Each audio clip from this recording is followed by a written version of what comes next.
All right, so welcome everyone to our session of Chat with an Entrepreneur. My name is Carol Sharoof, and I'm the Associate Director of Programs here at Junior Achievement of New York, which is one of the nation's largest financial literacy organizations. I'm really excited to be with you all today. Before we get started, I just wanted to make sure that everyone keeps their cameras and their mics off throughout the session. We will have a Q&A with our speakers today at the end, but feel free to type in your questions in the chat box while we're going throughout the conversation.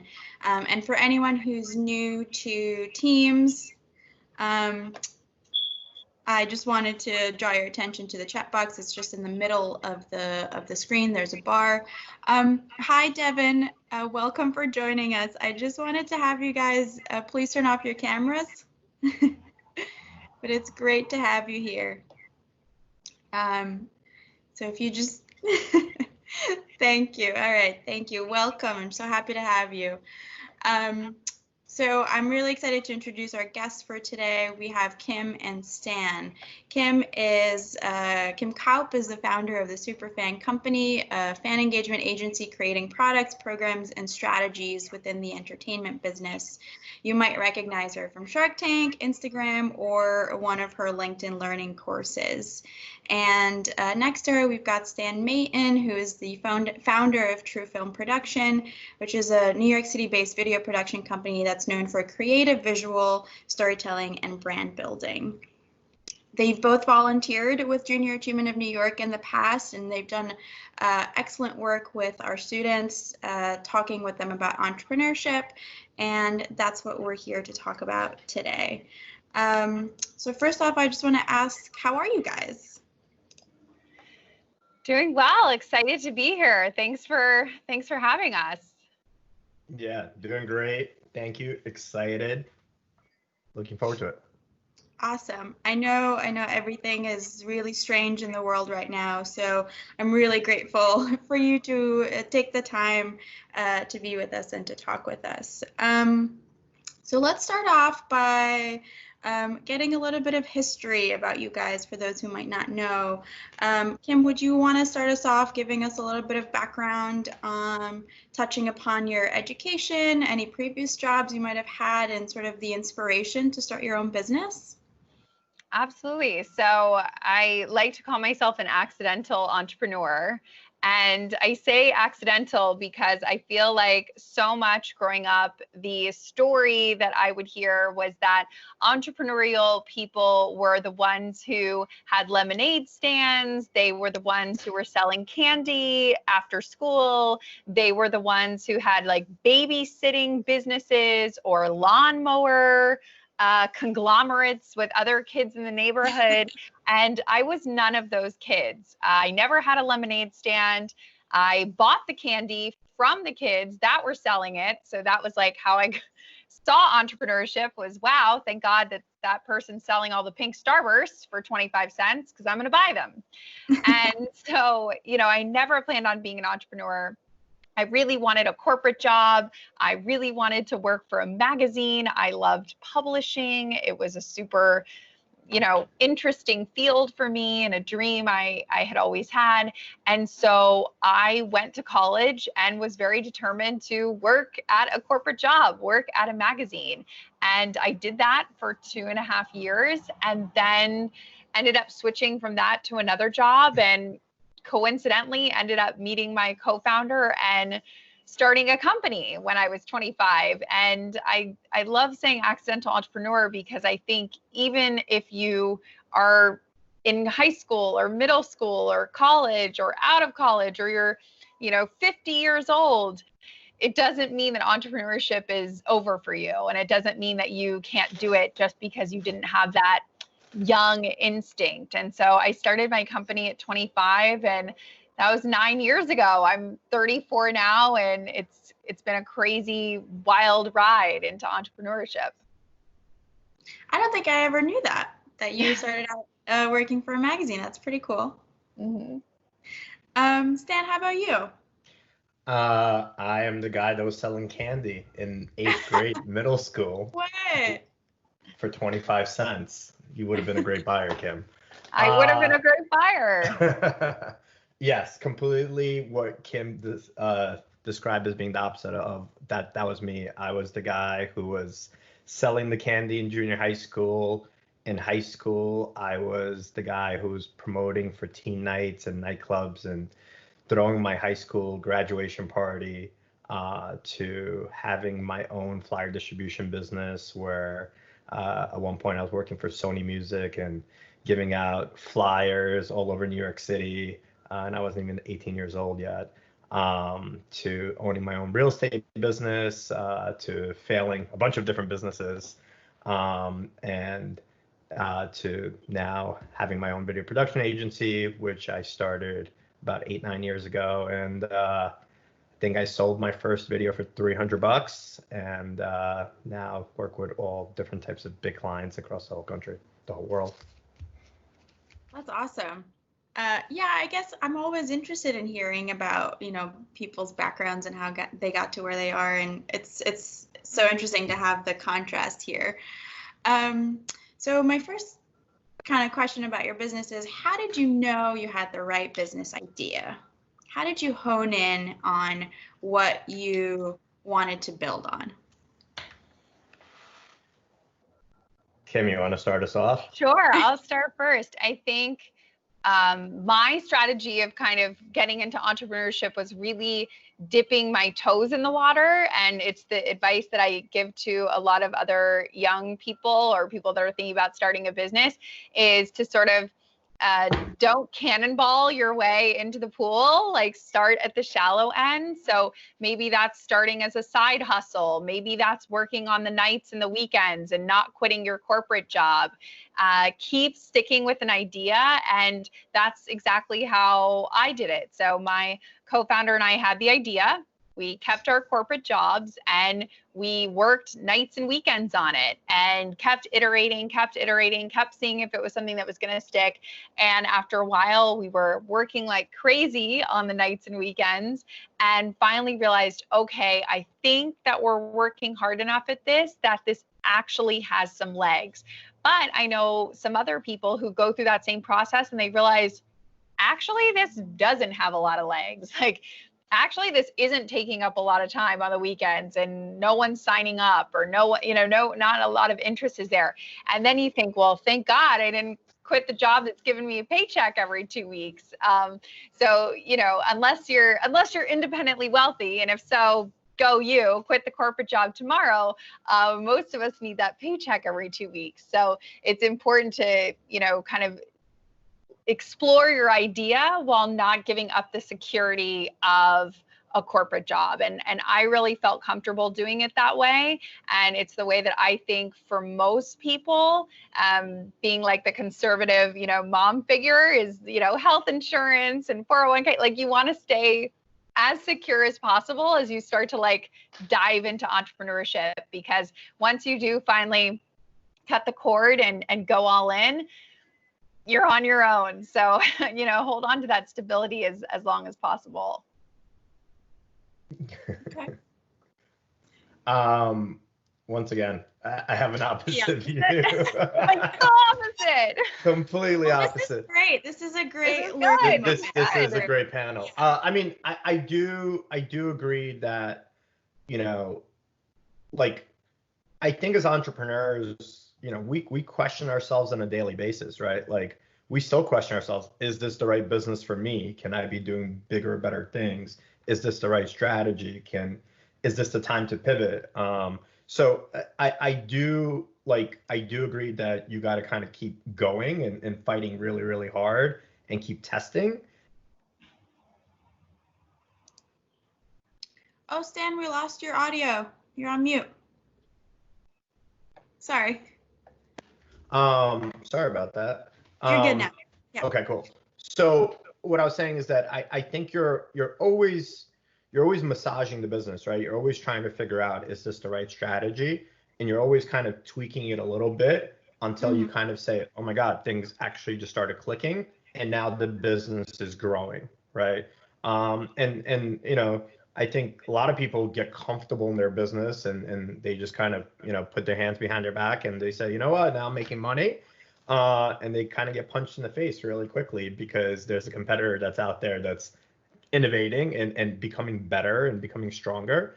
And you got to always continue to kind of move the needle. But with that being said, if you really believe in your vision, and you continue to push, you will succeed. You will get punched in the face a few times over, but as you kind of continue to learn from your mistakes and be self-aware, I always talk about being self-aware. I think that you got to kind of, like any project we do in the videos side, after every project, we do an after action report and we say, what do we do good, well, and what, how do we mess up, right?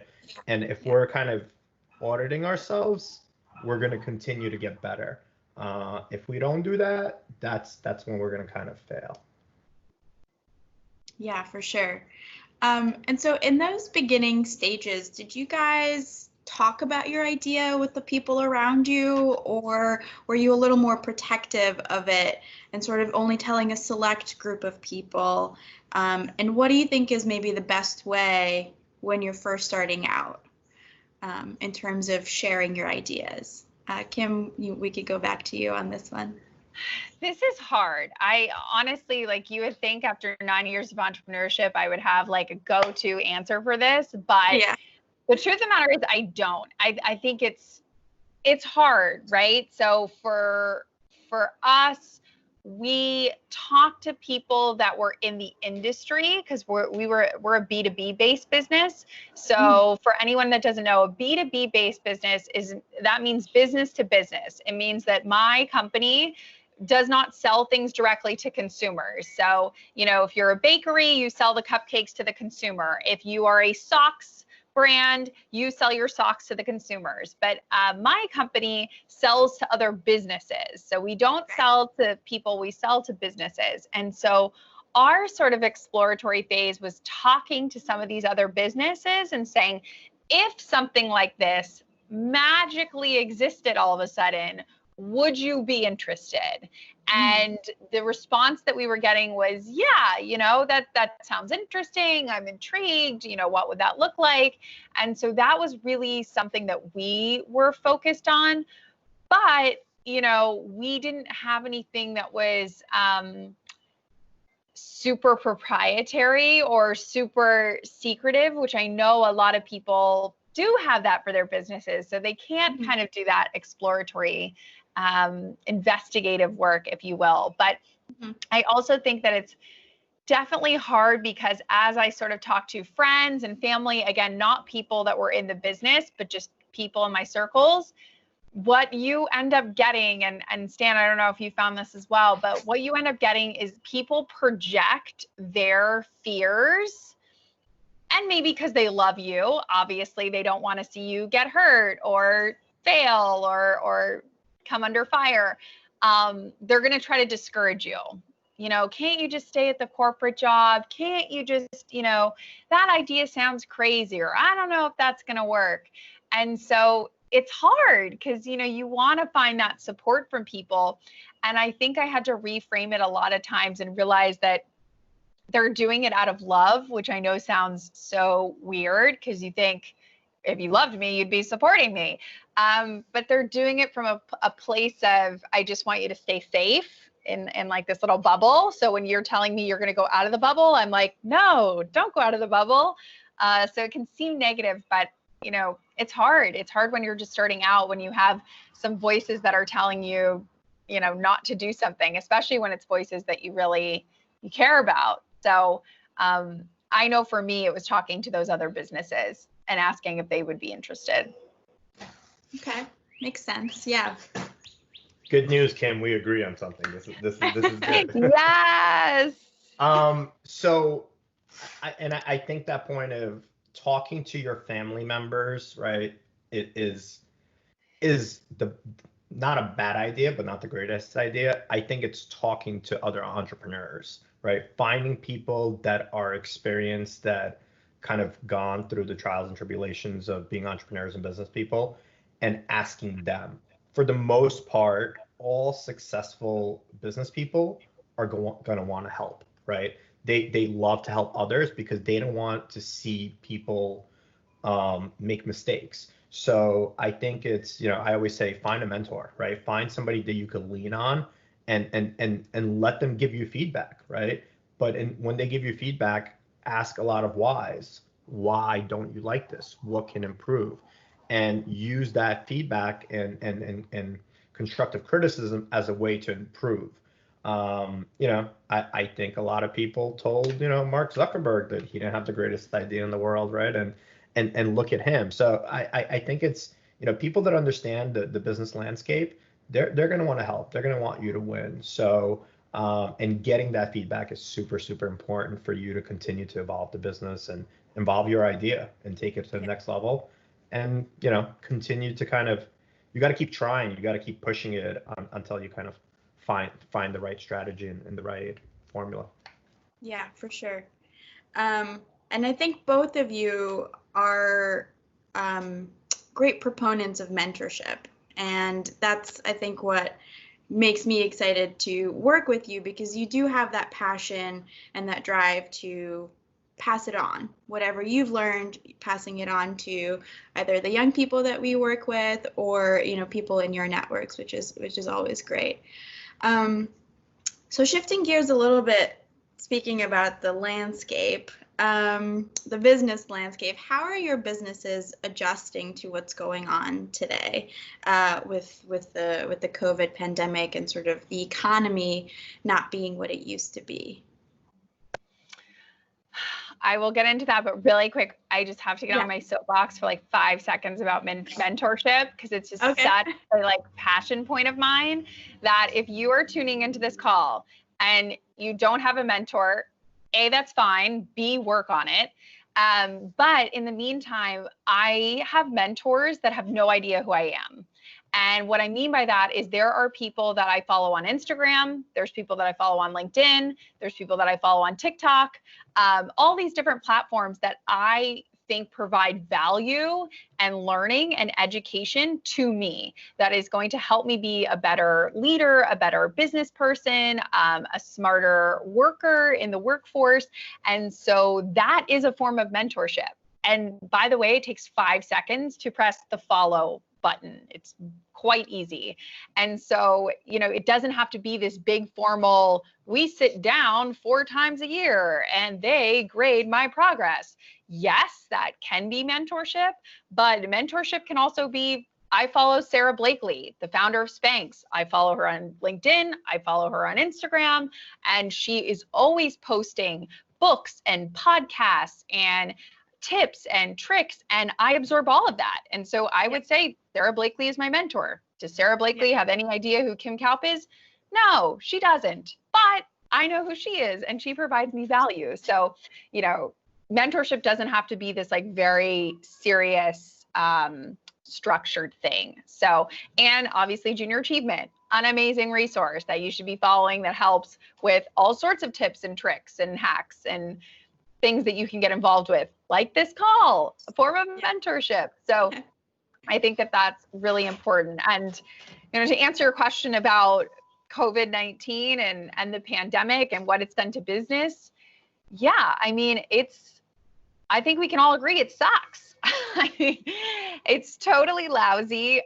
Everything's been disrupted. Everything's flipped on its head.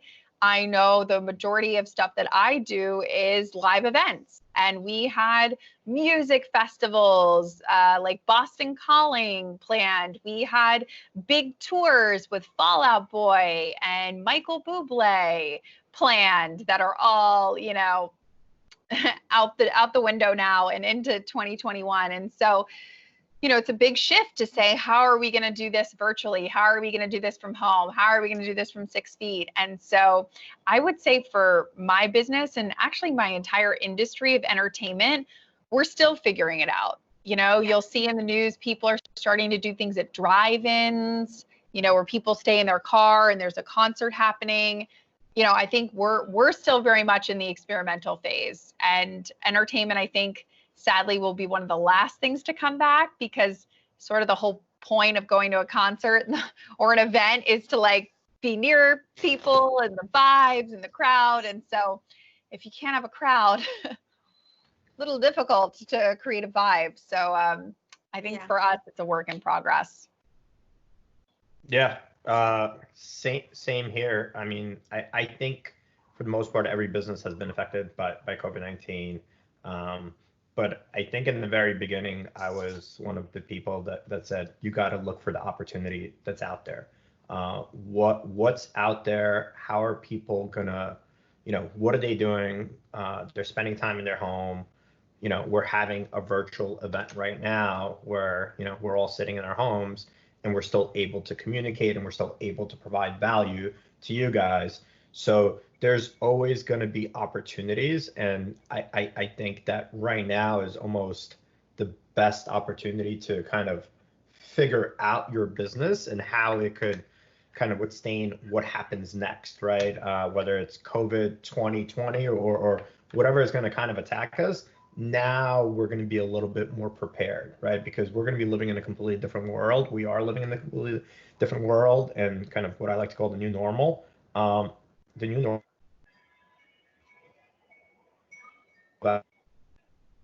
might be okay for us to conduct business where I'm sitting behind my computer and you're across the world and, we can do $1 million deal together and we don't have to sit in the same room anymore. So I think as entrepreneurs or as striving entrepreneurs, you have to look at it saying, okay, well, what is the opportunity here? How can I either pivot my business to help people or help other organizations, or what's the missing gap? What are the holes that exist? And is there a product or service that I could help provide to those people right now? I was talking to a friend of mine who's working on an innovative standing desk. I think, that's like such a simple idea, right? But at the same time, what's the market for at-home work furniture? It's huge, right? So there's all the kids are home. Summer camps are canceled. How can you provide a service that's going to entertain your kids? So there's so many opportunities that are out there that might have not been there before. And I think as entrepreneurs, that's what we do. We're very flexible. We're very resourceful.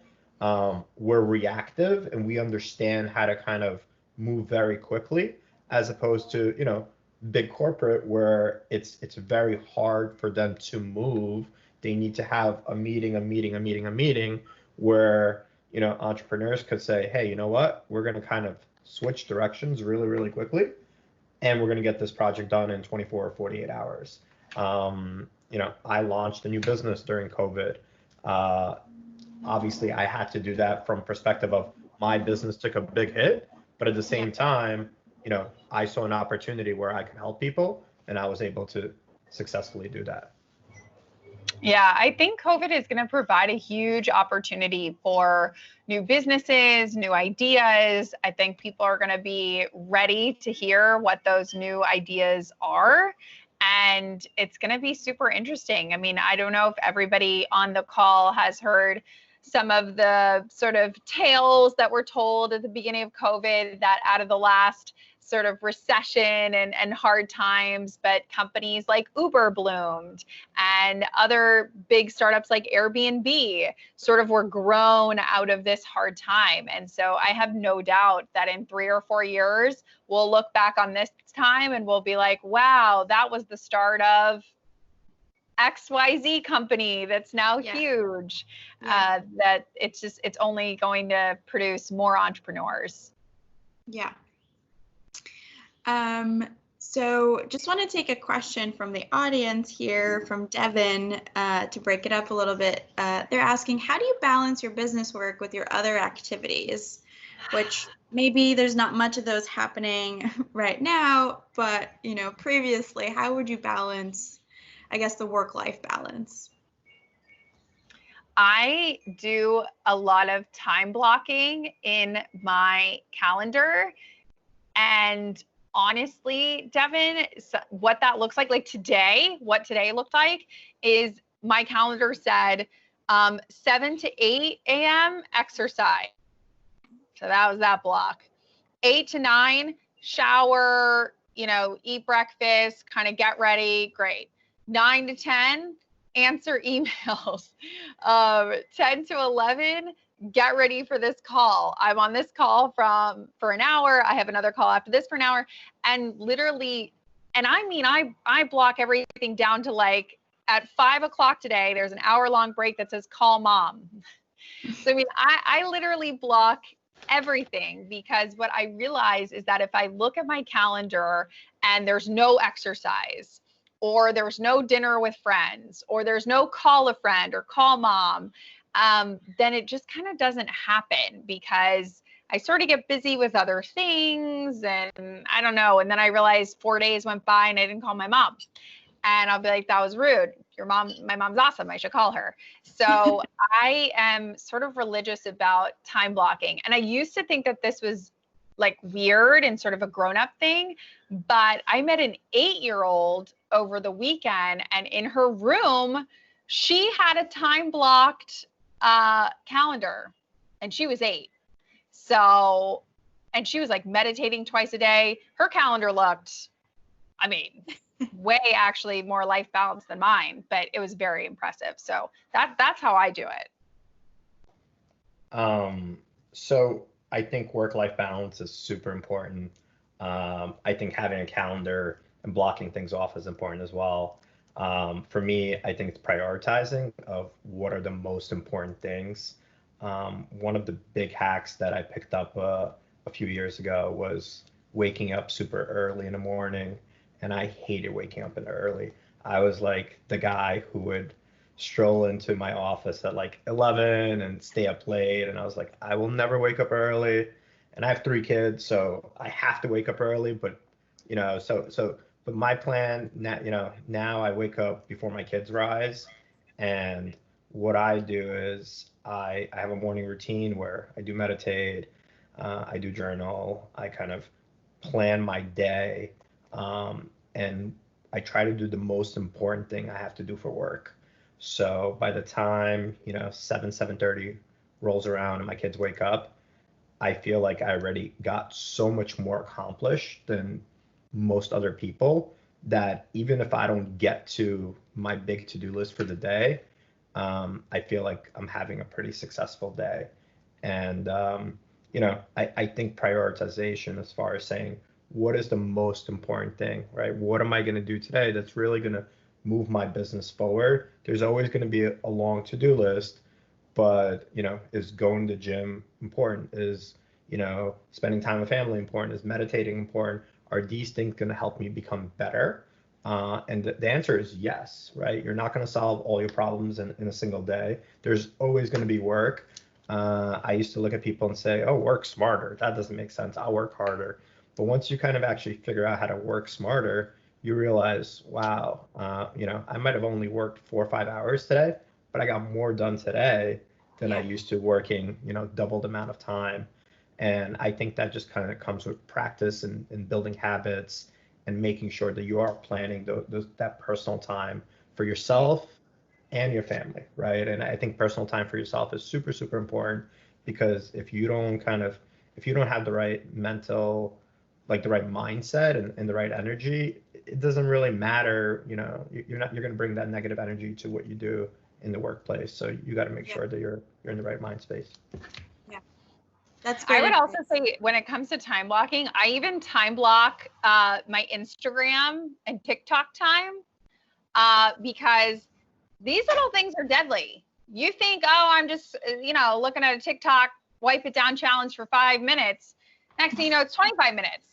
And you're wiping it down, and you don't know how much time passed. So I set a little time block for my social media-ness too. Or I haven't done it yet, but I know a couple of friends that set time limits. Like, you can only be on Instagram for 30 minutes a day. So yeah, that's what I do. That might also help.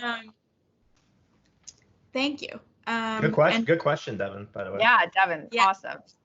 I'm going to come back to success habits a little bit later, but to jump back into business and technology specifically. So everyone now is realizing how important technology is, and how it's a great connector and it allows us to work smarter rather than harder. So I'm curious, what was tech like when you first started, and how you used it versus how you're utilizing it now?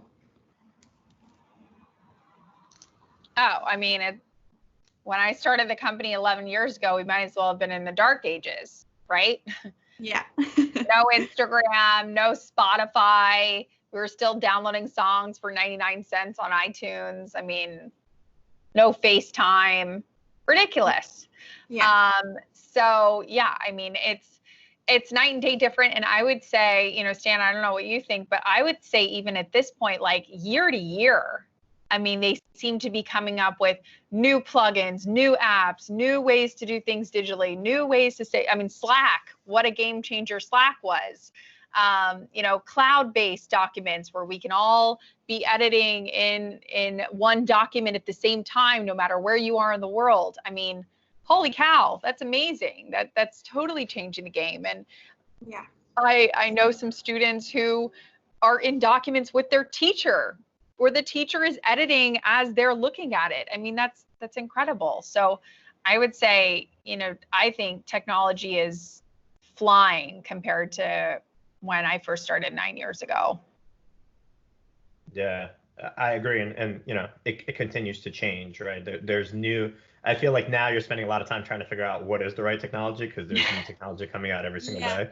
Yeah. And that definitely takes a lot of time. But, you know, look at AI, right? Like there's machine learning, and there's ways that you can now process data that you would have to spend so much, you know, time to analyze data. And now there's machine learning that could actually analyze it for you and give you the results that you want in order for you to take more calculated, you know, decision and buying and, you know, marketing dollars. Technology is great, right? I do think that sometimes we get stuck in it a little bit too much, where we're almost like, oh, there's this new great app that we need to buy, and then we buy it and then we don't really use it.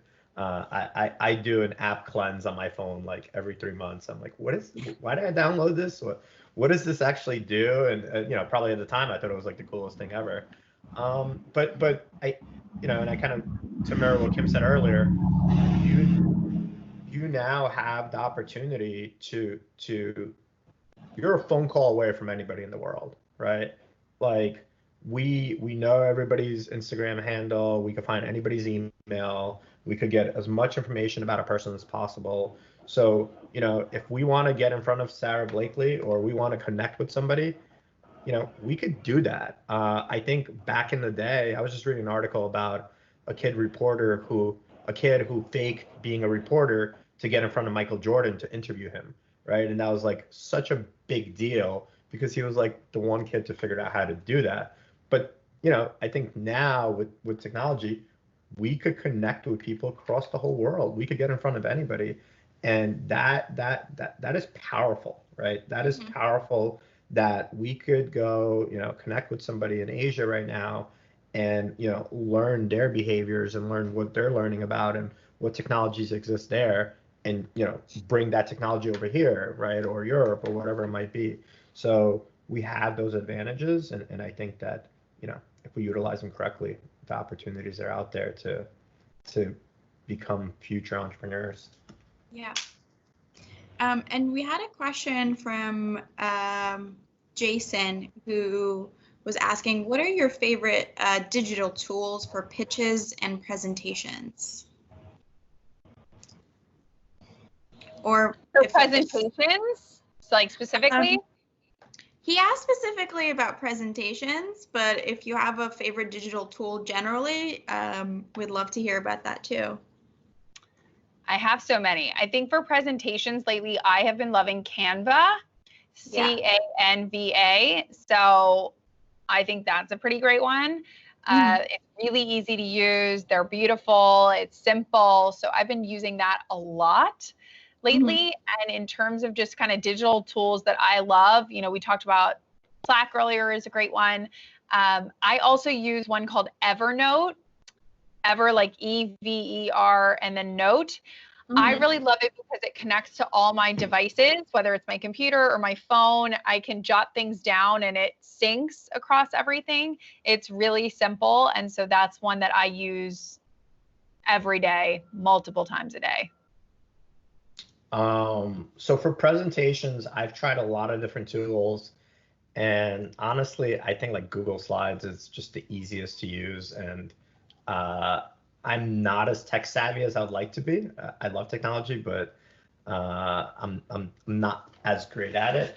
But Google Slides, I think, very easy to manipulate and kind of use from a presentation standpoint of view. I mean, I know we used InDesign for pitches and we used Keynote for pitches, but I still think the easiest to use is Google Slide. Slack is awesome. I think that if you're running a company, Slack is amazing.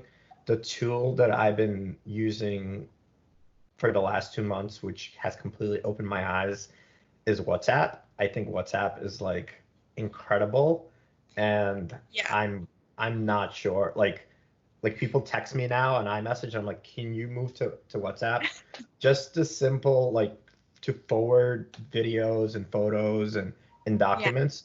Like we're running our new PPE business literally through WhatsApp. It's Wow. actually incredible. We tried the whole Slack thing, and we, like my production company, we use Slack, but we actually just built out chats on WhatsApp and are moving everything around, like documents around, and just the forwarding and the fact that you could answer conversations like directly from that line.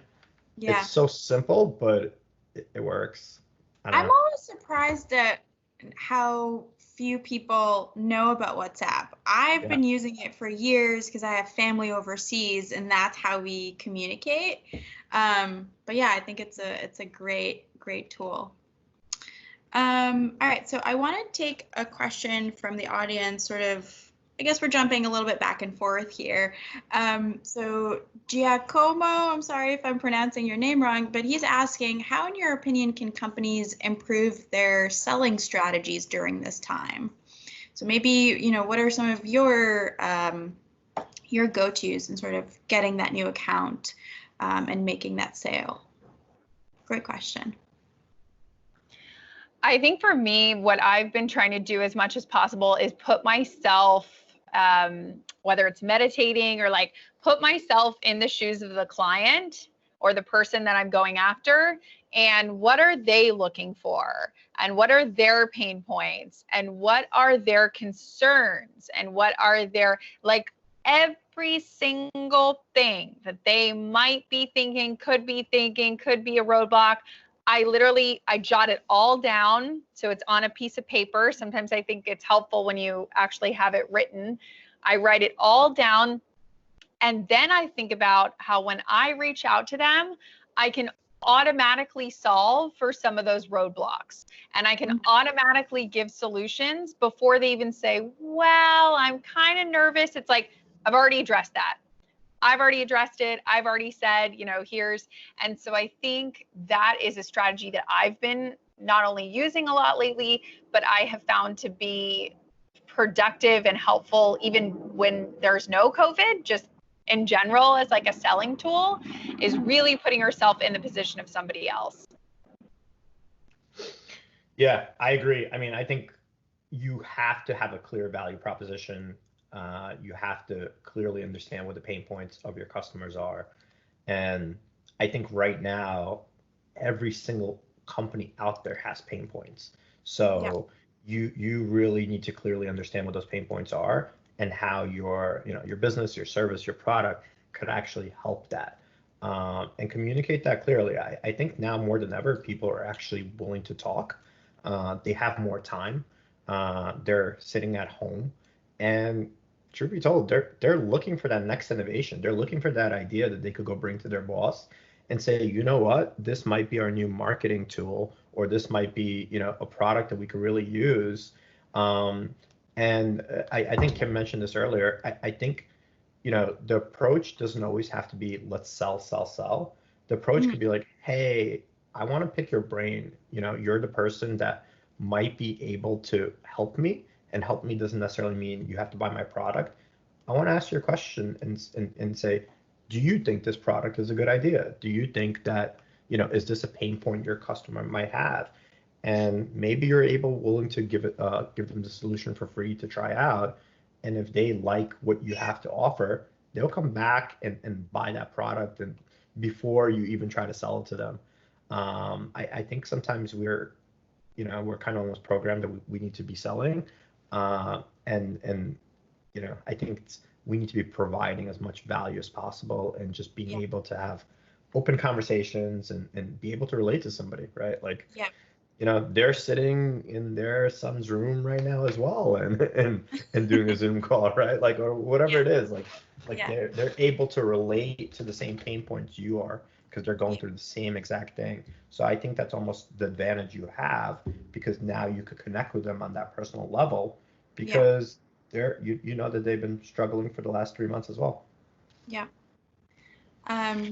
Thank you. Yeah, I hope, Giacomo, I hope that answered your question.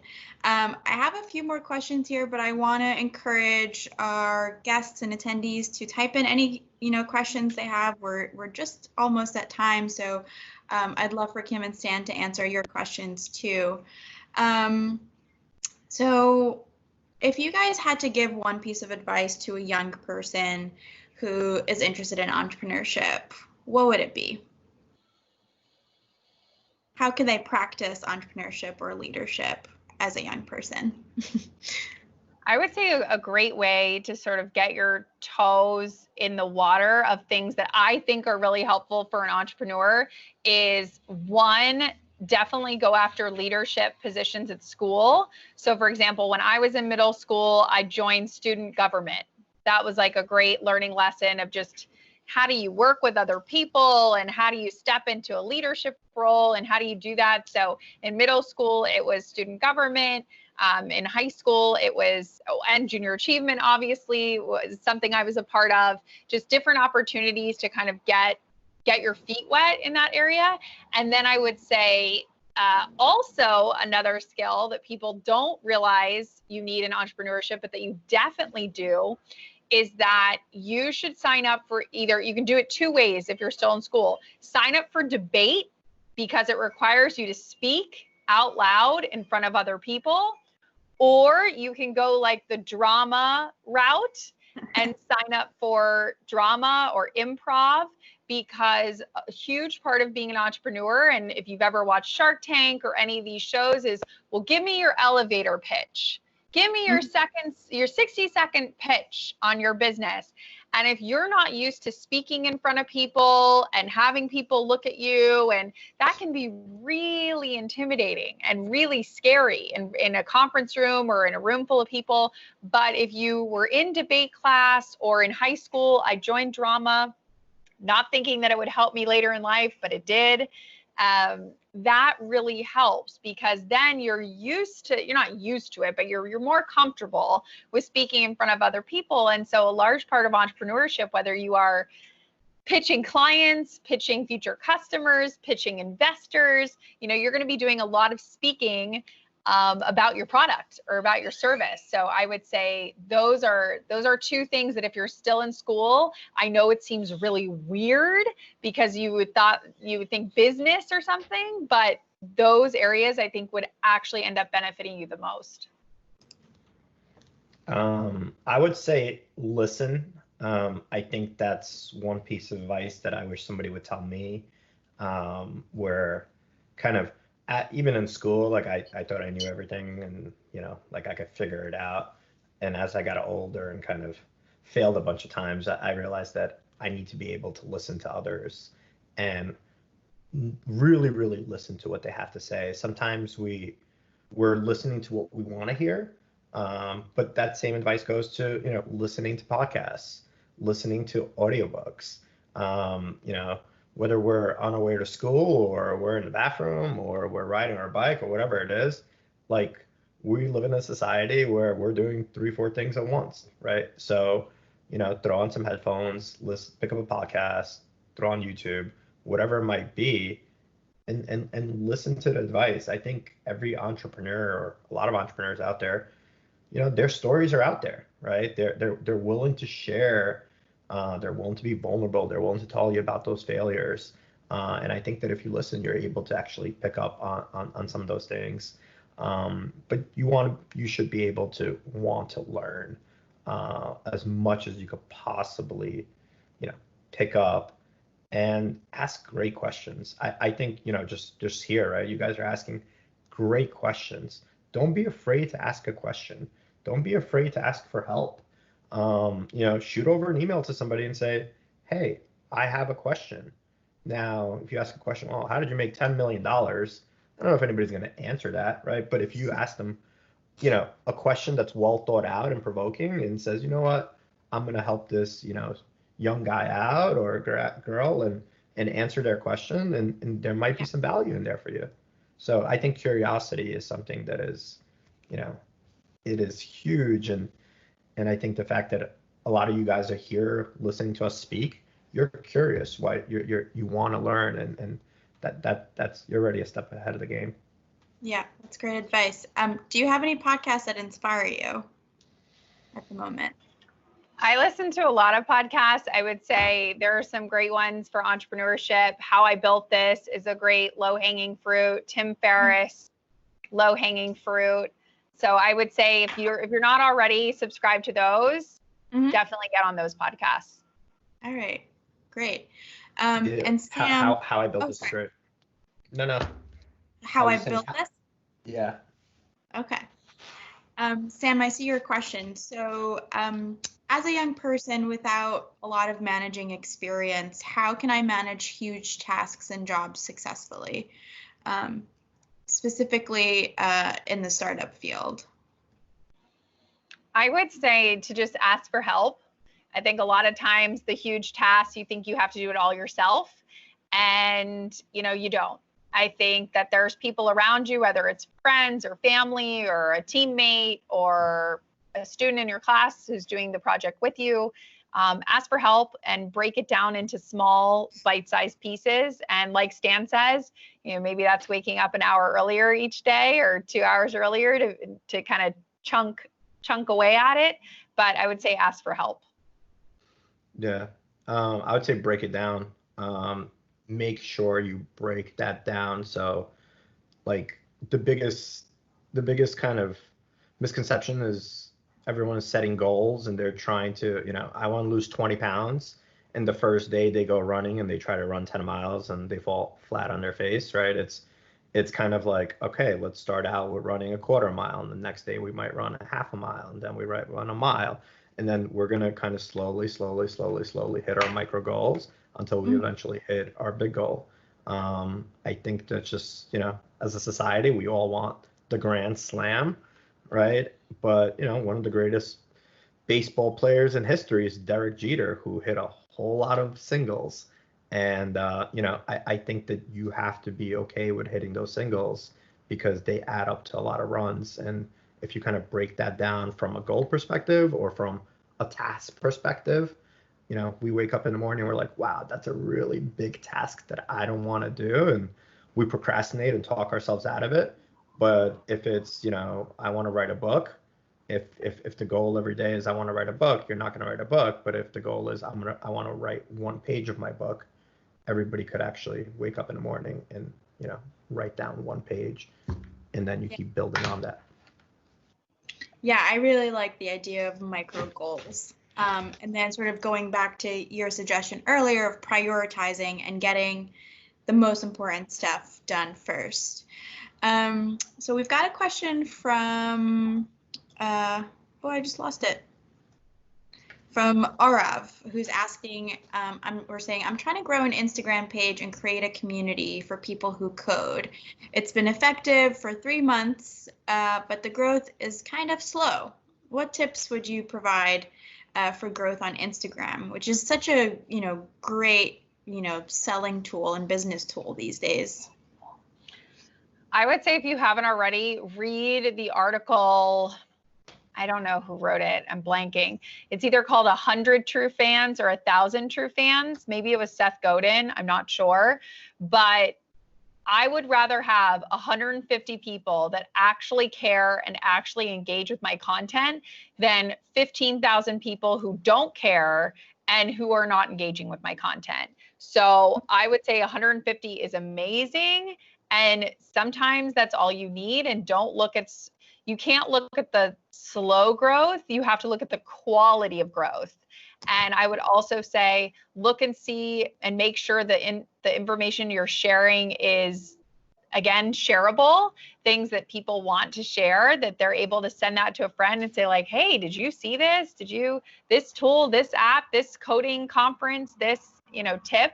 So make sure the stuff that you're sharing is really something that people are excited about and want to tell their friends about. Because if they tell their friends, there's a good chance that their friends will also tap that follow button.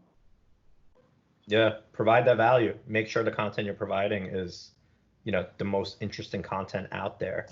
And one fan at a time, one micro goal at a time. I agree. 150 fans is worth a lot more than 15,000 that don't really care what you have to say.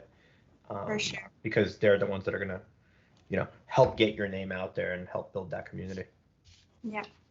Arv, I hope that was helpful for you and answered your question.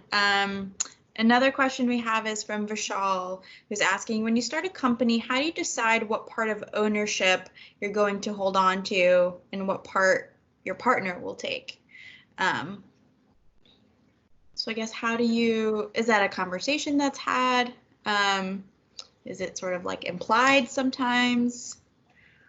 I think it's just a conversation that you need to have. And I think, again, going back to if you can find a mentor, like Stan said, and it's something you can talk over with them, I would say before you sign anything, whether it's an ownership document or forming a company, please, please, please consult a professional. So whether that is a lawyer or a CPA or, somebody, just please don't sign any documents without having somebody who knows about those documents read them and translate kind of into terms we all understand what those documents are telling you.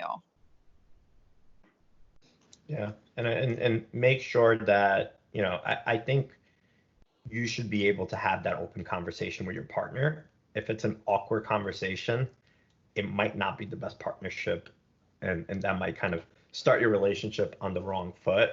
I think you have to be very open and transparent. And a lot of times from a partnership perspective, the partnerships that I do see work is that you have a different skill set, right? You're good at this and your partner is good at that. So you can't function without each other. And, together you make a great team. If you're both kind of like, hey, we're both the sales guy, right? You're going to be very competitive and kind of feel like you might be worth more than the other person. So I think having that open conversation is definitely the best advice I could give. Awesome. Thank you, Vishal. I hope that helps. We're just about at time and I have a few lightning round questions. What are you binging during this quarantine? What shows are you binging? Sadly, none. I'm working too much. Oh no. I haven't binged anything. Stan, what about you? What am I binging? I'm trying to think off the top of my head. I watched Dead to Me with my wife. It was good. I liked it. Yeah. Right now I'm watching the Epstein documentary, which is very frightening. And I'm also watching Billions. I think those three things that come to mind. Cool. And if you could work virtually from anywhere, where would you work? Wherever my family is. Give me a beach. Somewhere near a beach. I'm going to say San Diego, La Jolla. All right, fair enough. Well, thank you both so much for joining us and sharing your insights with us. I had a great time talking with you guys. And I was so glad to see a lot of questions coming through. I will be sure to send out this recording to you guys. And, if you have any other questions for Kim and Stan, feel free to send them my way and I'll connect you with them. But thank you so much. And I hope you have a good rest of your week. Thanks, guys. Thanks, all. Bye. Thank you, Kim. Thank you, Stan. Bye. Bye, guys. Thank you.